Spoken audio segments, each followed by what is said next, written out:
Welcome to YouTube channel guys. आज के market के रिगार्डिंग वीडियो बनाया था। आई होप आप सब लोगों ने देखा होगा। मार्केट के रिगार्डिंग क्लियरली बोला था कि व्यू आपको बुलिश रखना है, डेटा पर्सपेक्टिव भी समझाया था और किन किन से स्टॉक्स पे ध्यान देना है वो सारे स्टॉक्स बताए थे। ऑलमोस्ट स्टॉक्स उसी डायरेक्शन में चले हैं अपने। ओके, अब देखते हैं कि आगे क्या करना है, कैसे मार्केट चला है, डेटा कैसा बिल्डअप हुआ है और वर्ल्ड मार्केट का क्या सीन है। ओके, तो सबसे पहले एक बार देख लेते हैं कोई न्यूज़ है क्या। तो ऐसा कुछ पर्टिकुलर न्यूज़ नहीं है। वर्ल्ड मार्केट पॉजिटिव चल रहे हैं। डाउ का चार्ट मैं यहाँ पे आपको दिखा देता हूँ। ये डाउ जोन्स का चार्ट है। ओके, डाउ जोन्स के चार्ट पे भी जब ये हैमर बना था क्लियरली तब आपको बोला था कि ऊपर रहना चाहिए। देखिए उस हैमर के बाद से कंटिन्यूसली थर्ड डे है आज बुलिश है। ओके, अब आ जाते हैं। तो ऐसा कुछ वर्ल्ड मार्केट में है नहीं जिसको डिस्कस किया जाए। निफ्टी के चार्ट पे आ जाते हैं। देखिए निफ्टी में ऊपर ही चल रहा है। लाइफ टाइम हाई की पूरी प्रॉबिलिटी है कि या तो इस एक्सपायरी में या फिर first week of next expiry में लाइफ हाई लग जाना चाहिए। ओके, लेकिन आज देखिए मार्केट में हुआ क्या। ऊपर के लेवल पे जाके पूरा कंसोलिडेशन हुआ है। क्लियरली कोई मूव निकल के नहीं आया मार्केट में। और आप देखेंगे तो लास्ट का जो 1 घंटा था वो काफ़ी इंटरेस्टिंग था। ये देखिए कि 2:30 बजे की कैंडल है, इस पे एकदम से स्पाइक आता है और ऑलमोस्ट 60 पॉइंट का स्पाइक निफ्टी में आता है और 3 बजे के बाद में शार्प सेलिंग आती है और क्लियरली पूरा जो गेन था वो वाइप्ड आउट हो जाता है। Okay, same with bank Nifty. Bank Nifty का चार्ट देखिए। बैंक निफ्टी का चार्ट और भी इंटरेस्टिंग है। इसमें आप ये देखिए 800 से लेके सीधा क्लियरली गया 35,200 तक। 400 पॉइंट का राइज हुआ और 400 पॉइंट का ही सडन फॉल। जो गेन था कंप्लीटली वाइप्ड आउट हुआ। डेटा देखें तो लग रहा है शायद डीआईज की सेलिंग आई है आज। ओके, तो शायद हो सकता है कि क्योंकि डीआईज काफ़ी टाइम से आप देखेंगे तो बुलिश हैं, तो हो सकता है कि लास्ट आवर्स में डीआईज ने प्रॉफिट बुक किया हो। ओके, सो अब आगे क्या करना है। आपको बुलिश व्यू ही रखना है। जब तक हम 15,000 के नीचे की क्लोजिंग नहीं देंगे तब तक व्यू अपना बुलिश रहेगा। निफ्टी में अब देखिए जो मूव आएगा, हो सकता है कल हम गैप अप ओपनिंग देखें अगर डाउ में और नेस्डैक में क्लोजिंग तक कुछ प्रॉफिट बुकिंग नहीं आती है तो एटलीस्ट 50-70 पॉइंट्स का गैप अप यहाँ से मिलना चाहिए। तो हम जो रेंज है इस रेंज के ऊपर ही ओपनिंग देंगे।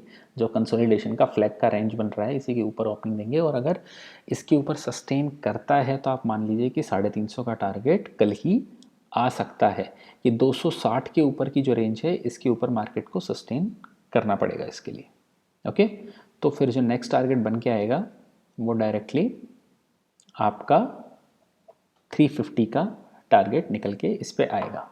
ओके, बैंक निफ्टी पे क्लियरली आपको बताया था कि शॉर्ट तो रहना ही नहीं है। एसबीआई 335-40 से अपनी पिक रही है। अब देखिए बैंक निफ्टी में क्या हो रहा है। मैंने क्लियरली उस दिन भी आपको बताया था कि मूव निकल के आ रहा है और टारगेट 36,500 का निकल के आना चाहिए। आज का हाई कितने का लगा? 32,250 का। अब क्या करना है, बैंक निफ्टी में भी आपको वेट करना है। कल गैप अप ओपनिंग मिलती है तो हमें देखना है कि 32,200 के ऊपर के लेवल को एक बार के लिए सस्टेन कर रहा है कि नहीं कर रहा है।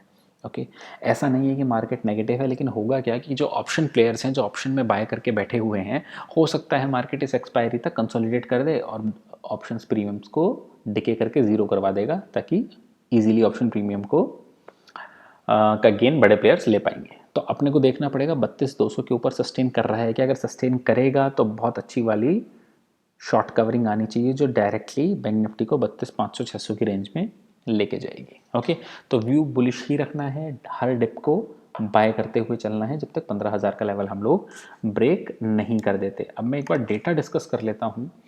देखिए जो आज डेटा निकल के आया है वो थोड़ा पॉजिटिव नहीं आया है डेटा। बस एक डेटा के फ्रंट पे ही थोड़ा कंसर्न है, अदरवाइज चार्ट पे कुछ नेगेटिव नहीं लग रहा है। देखिए डेटा में क्या हुआ है, जो इंडेक्स लॉन्ग थे उसमें से 4,000 इंडेक्स एफआईज काट के गए हैं, शॉर्ट भी काट के गए हैं, लेकिन 370। इसका मतलब है कि ऊपर के लेवल पे प्रॉफिट बुकिंग अच्छी वाली आई है आज। जो स्टॉक लॉन्ग थे उसमें क्या हुआ है, 2,000 कॉन्ट्रैक्ट्स इसमें भी अनवाइंड हुए हैं स्टॉक लॉन्ग में। और जो स्टॉक शॉर्ट थे उसमें देखिए क्या हुआ है, 19,000 शॉर्टिंग 19,000 कॉन्ट्रैक्ट्स की शॉर्टिंग हुई है स्टॉक्स के फ्यूचर में। तो ये first negative data. Second negative data क्या है कि कॉल लॉन्ग करके गए हैं सिर्फ 586 कॉल्स लॉन्ग करके गए हैं, और जो डेटा निकल के आ रहा है शॉर्टिंग का, कॉल्स की शॉर्टिंग का, वो है ऑलमोस्ट 11,000। तो ये थोड़ा अच्छा डेटा नहीं है। अब ये हो सकता है कि लास्ट आवर की जो सेलिंग आई है उसकी वजह से आया हो, लेकिन देखिए जो डेटा है वो इतना लुक्रेटिव नहीं लग रहा है। तो 11,000 कॉल्स की शॉर्टिंग है। पुट लॉन्ग आप देखिए उसके करस्पॉन्डिंग पुट का डेटा भी नेगेटिव निकल के आ रहा है। पुट का डेटा क्या है कि पुट लॉन्ग करके गए हैं 3800, और पुट जो शॉर्ट की हुई थी उसमें से भी 2000 पुट कवर कर लिए हैं। तो अभी देखिए वर्ल्ड मार्केट में कुछ नेगेटिव नहीं लग रहा है, एशियन मार्केट में कुछ नेगेटिव नहीं लग रहा है, लेकिन डेटा इस तरीके का निकल के आया है कि ऊपर के लेवल्स पे एक प्रॉफिट बुकिंग देखने को मिल सकती है। तो हमें थोड़ा सा कॉशियस रहना है ऊपर के लेवल्स पे, इसलिए हेजिंग के थ्रू प्ले करना है। ओके, कि अगर ऊपर के लेवल्स पे प्रॉफिट बुकिंग आई तो हम हेजिंग के थ्रू प्ले कर सकें। बाकी स्टॉक्स जो थे वो अपने चल ही रहे, जो परपेचुअल लॉन्ग थे वो सारे आपको बता रखे हैं।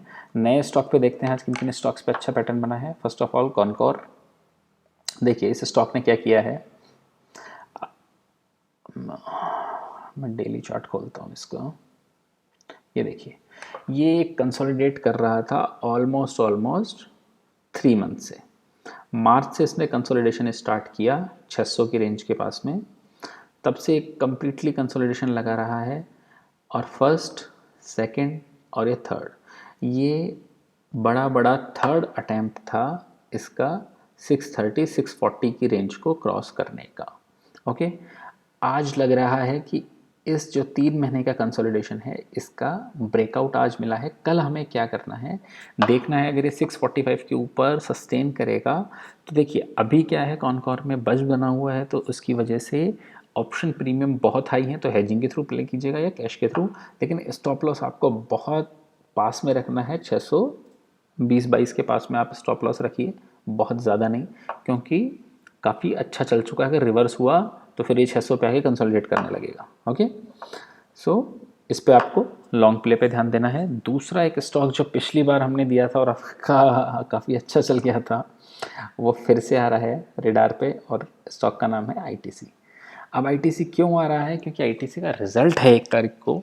तो देखिए आईटीसी में बहुत ज़्यादा शॉर्ट पोजीशंस हैं, ये सबको पता है। इसको परपेचुअल जैसे हमने बताया हम लॉन्ग करके चलेंगे, वैसे लोग इसको शॉर्ट करके चलते हैं। ओके, कि ये कहीं जाने वाला नहीं है, और ऑप्शन प्रीमियम हम इजीली इसमें डिके करके पैसा कमा सकते हैं। सो हो सकता है रिज़ल्ट से पहले ये शॉर्ट कवरिंग थोड़ी ट्रिगर करे, लेकिन फिर भी बहुत ज़्यादा का नहीं। वही आपको अगर 215-20-22 की रेंज में मिलता है तो एक बार प्रॉफिट बुकिंग कीजिए और वेट कीजिए इसका। ओके, सो इन 2 स्टॉक्स पे ध्यान रखना है। बाकी देखिए जो एसबीआई है और बाकी सारे स्टॉक्स हैं जितने भी आपको दिए सब चल रहे हैं, अच्छे चल रहे हैं, तो बार बार उनको डिस्कस करने का लॉजिक नहीं है। तो फ्रेश पैटर्न कॉनकॉर में निकल के आया है अभी। ओके, सो इस पे ध्यान देना है और आईटीसी का रिजल्ट पर्सपेक्टिव से ध्यान देना है। ओके गाइस, सो ध्यान दीजिए और हेजिंग के थ्रू प्ले कीजिए। आई होप आपको वीडियो अच्छा लगा होगा। अगर अच्छा लगा है तो लाइक, कमेंट और शेयर कर दीजिएगा। Thank you guys, thank you for watching.